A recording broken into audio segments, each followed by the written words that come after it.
ব্যবসায় কপ্লিক্স আপনাদেরকে সবাইকে স্বাগতম। আজকে আমরা দেখতে চলেছি তাপ ও তাপগতিবিদ্যা বইটির ষষ্ঠ অধ্যায় তাপগতিবিদ্যার তৃতীয় সূত্র এর প্রথম লেকচার।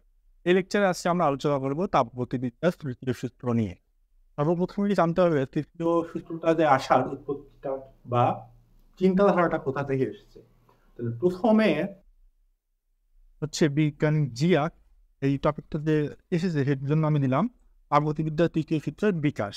এটা আমরা যখন নোট করব তখন উপরে লেখার চেষ্টা করব। তারপর আমরা কি লিখব, জিয়াক ও গিবসন যে বিজ্ঞানী পরীক্ষা করেন, পরীক্ষার মাধ্যমে এই মতবাদ প্রদান করেন পরমশূন্য তাপমাত্রায় সকল পদার্থের তাপ ধারণ ক্ষমতা অর্থাৎ এই যে সিপি কি হয় সমান হয় সকল পদার্থে। ধরলাম হচ্ছে এটা কাঠ, ধরলাম হচ্ছে প্লাস্টিক, দুইটা সমান হবে।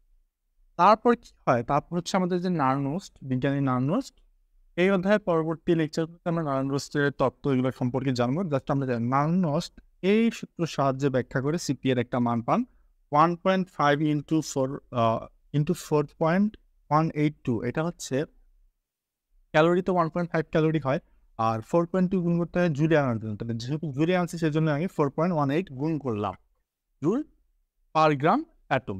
ঠিক আছে, এই মানটা শুনি কে পায় হচ্ছে বিজ্ঞানী নার্নস্ট। তারপর আবার আইনস্টাইন কি করেন, অনুমান করেন যে হচ্ছে, অনুমান করেন তিনি পরীক্ষা না, জাস্ট অনুমান করেন অর্থাৎ গেস করেন পরম শূন্য তাপমাত্রায় সিপি এর মান 0 হতে পারে। ঠিক আছে, এর পরিবর্তে কি হয়, লুইস ও গিবসন কি করেন, একটা পরীক্ষা করেন। পরীক্ষার মাধ্যমে তারা এটা জানতে পারেন যে ক্রিস্টাল, আমরা ক্রিস্টাল চিনি, ডায়মন্ড হচ্ছে একটা ক্রিস্টাল, এটা ধরলাম একটা ক্রিস্টাল। ঠিক আছে, আর একটা কঠিন পদার্থ ধরলাম আমার হচ্ছে এটা একটা মার্কারি, এটা হচ্ছে একটা কঠিন পদার্থ, এর ভিতরে একদম কঠিন পদার্থ। ঠিক আছে, তাহলে কি হবে, এই দুটার ক্ষেত্রে এন্ট্রপির মান কোনটাতে বেশি হবে, এখানে সেটা বলা হয়েছে কি পরম শূন্য তাপমাত্রা অতি শীতল তরল পদার্থের এন্ট্রপি। তাহলে ধরলাম হচ্ছে আমি কি, এটা হচ্ছে অতি শীতল পদার্থ। ঠিক আছে, এই শীতল পদার্থের তরল পদার্থের এন্ট্রপি স্ফটিকার কঠিন পদার্থ অপেক্ষা এই যে স্ফটিকাকার, এটার নাম হচ্ছে ক্রিস্টাল। কি ক্রিস্টাল, ক্রিস্টাল, ক্রিস্টাল কি হতে পারে, ডায়মন্ড হতে পারে, এমরাল্ড হতে পারে। ঠিক আছে, ক্রিস্টাল লিখে যদি আমি সার্চ দিই, তাহলে আমি গুগলে সার্চ দিলে আমি পেয়ে যাবো হচ্ছে ক্রিস্টাল দেখতে কেমন। সেই ক্রিস্টালটা দেখতে কোনো রকম এরকম হয়, কোনো শেপেরও হয়, বাট আমি এটা নিলাম, এটা হচ্ছে আমার ক্রিস্টাল বা স্ফটিকাকার। ঠিক আছে, এর এন্ট্রপির মান, এই তরলের মানটা, তাহলে এটা তরল ধরলাম, তরলের মান থেকে বেশি হবে। একইভাবে আবার কি বলছে, সিমোনেল লেঞ্জি বলেছে পরম শূন্য তাপমাত্রায় স্ফটিকার সিলিকা অপেক্ষা অনিয়তাকার। এখানে বলছে কি অনিয়তাকার মানে কোনো আকার, যে কোনো আকার হইতে পারে, এরকম এরকম এরকম এরকম যে কোনো আকার হইতে পারে, এন্ট্রপির মান অধিকতর। ঠিক আছে, এই দুইটা কি হচ্ছে বিকাশ, অর্থাৎ এইখান থেকে কি হচ্ছে আমার হচ্ছে তাপগতিবিদ্যার সূত্রটা আসতেছে বা আসার একটা পূর্ববর্তী ধাপ হচ্ছে এইটা। এরপর কি হয়, ম্যাক্স প্ল্যাঙ্ক একটা সূত্র দেন হচ্ছে পরম শূন্য তাপমাত্রায় কঠিন এন্ট্রপির মান শূন্য অগ্রসর হয়। তাহলে এটা ধরলাম হচ্ছে তরল, এটা ধরলাম একটা কঠিন পদার্থ। ঠিক আছে, এর উভয়ের মান কি হবে, পরম শূন্য তাপমাত্রা অর্থাৎ 0 ডিগ্রি সেলসিয়াস এর দিকে যাবে। ঠিক আছে, অথবা আবার বলছেন কি, অথবা পরম শূন্য তাপমাত্রায় সকল আদর্শ স্ফটিকাকার পদার্থের এন্ট্রপির মান সমান।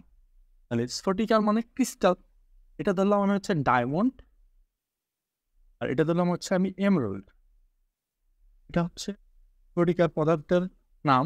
ঠিক আছে, তাহলে এর দুটার কি হবে, এন্ট্রপি অর্থাৎ এস সমান হবে, এটাই বলা হয়েছে। আবার কি বলছে, জি এল লুইস প্রত্যেক পদার্থের কি আছে, একটা প্লাস ধনাত্মক এন্ট্রপি আছে। ঠিক আছে, তাহলে এই ধনাত্মক এন্ট্রপিটা যা আছে এর মান পরম শূন্য তাপমাত্রায় 0 হইতে পারে, অর্থাৎ এই 0 ডিগ্রি সেলসিয়াস তাপমাত্রায় এই ডিএস অর্থাৎ এই এন্ট্রপির মান কি হতে পারে, 0 হতে পারে।